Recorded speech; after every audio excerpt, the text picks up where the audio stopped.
Hello বন্ধুরা, আজ একটি নতুন ভিডিও নিয়ে আপনাদের সামনে চলে আসলাম। আজকের দুপুরে শ্রীলঙ্কা বনাম ওমেন টিমের যে ম্যাচ ছিল সেই ম্যাচের ফলাফল নিয়ে আজকের আপনাদের সামনে আমি চলে আসছি।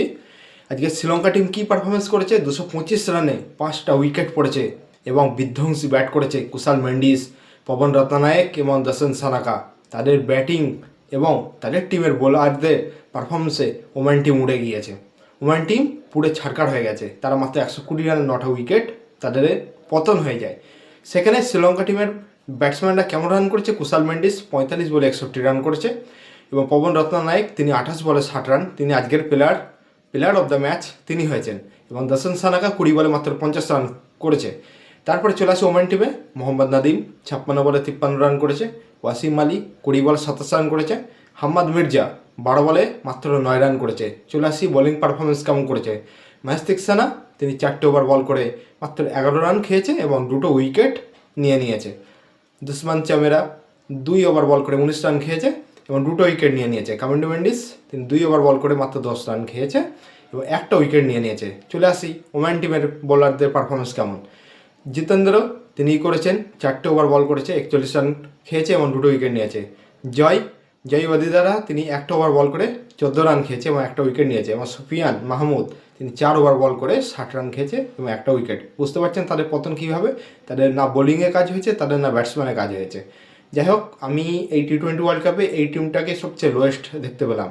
তাছাড়া দেখেন আজকের নেপাল আর ইটালি কী করেছে। তারপরে নেপাল ইটালির ম্যাচটা হয়েছে মুম্বাই ওয়াংখেড়ে স্টেডিয়ামে। সেখানে ফলাফলটা দেখেন, নেপাল প্রথমে ব্যাটে এসেছে, সেখানে 19 ওভার 3 বলে তাদের পুরো পতন হয়ে যায়, তাদের পুরো অল উইকেট পড়ে যায়। সেখানে 123 রানে তাদের 10টা উইকেট পড়ে যায়। সেখানে রান করেছে আরিফ শেখ মাত্র 24 বলে 27, রোহিত পারওয়াল তিনি 14 বলে 23 রান করেছে, আসিফ শেখ 20 বলে 20 রান করেছে। চলে আসি ইটালি তো উইকেটই পড়তে লাগেনি, তারা ওপেনিং 2 ব্যাটসম্যানই কাফি, এই রান তোলার জন্য তারাই কাফি আছে।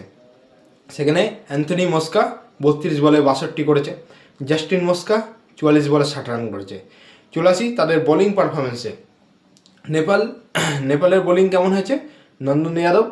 নন্দন যাদব তিনি 1 ওভার বল করে 12 রান খেয়েছে, কুশাল গুরটাল তিনি 2 ওভার বল করে 15 রান খেয়েছে এবং ললিত রাজবংশী 1 ওভার বল করে 19 রান খেয়েছে। মানে তাদের আর বেশি ওভার বল করাও লাগেনি, মোটামুটি 12 ওভার 4 বলের মধ্যে ম্যাচ একদম পুরো খালাস করে দিয়েছে ইটালি টিম। এবং ইটালি টিমের বোলিং পারফরমেন্স দেখেন, ক্রিশ্চিয়ান কী করেছে, 4 ওভার বল করে 18 রান খেয়েছে এবং 3টে উইকেট তার মানে খাতায় চলে এসেছে। বেঞ্জামিন 4 ওভার বল করে 9 রান খেয়েছে এবং 2টো উইকেট পেয়ে গেছে। জাসপ্রীত সিং তিনি 1 ওভার 3 বল করে 8 রান খেয়েছে এবং 1টা উইকেট নিয়েছে। যাই হোক বন্ধুরা, আজকের ছিল এই ম্যাচের ফলাফল এবং এখন শুরু হতে চলেছে সন্ধ্যাবেলায় ইন্ডিয়া এবং নামিবিয়ার যে ম্যাচ, ভারত এবং নামিবিয়ার যে ম্যাচ, কারা জিতবে বলে মনে হয়। আমি তো ভারত জিতবে। আজকের বড় রান টার্গেট দেবে, দেখে নেন আজকের পুরো ফাটিয়ে একদম পুরো চাকনা চুর করে দেগা মেরা ভারত মহান। তো দেখাবে পরের ভিডিওতে। ভারতের ভিডিও নিয়ে আমি আবার খুব শীঘ্রই চলে আসবো। আবার দেখাবে পরের ভিডিওতে। টাটা।